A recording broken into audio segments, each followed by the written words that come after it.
দিনটি ছিল রাস পূর্ণিমা। তো আমরা সবাই মিলে চলে গিয়েছিলাম নবদ্বীপ রাস দেখতে।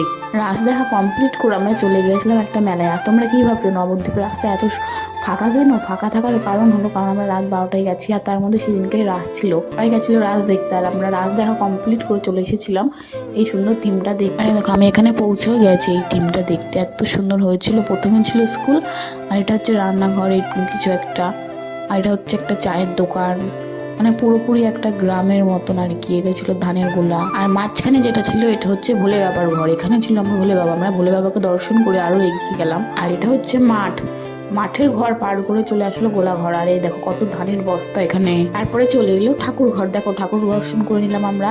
আর এই পুরো থিমটা দেখে আমার একেবারে গ্রামের ফিল চলে এসেছে। দেখো এটা ছিল ভারত মাতা বারোয়ারি কমিটি, আর এইদিকে ছিল স্বাস্থ্য কেন্দ্র। তো আমরা সব দেখা কমপ্লিট করে চলে গেছিলাম মেলা। ভিডিওটা আমি এখানে শেষ করছি। যদি ভালো লেগে থাকে অবশ্যই লাইক কমেন্ট আর সাবস্ক্রাইব করে দেবো। বাই।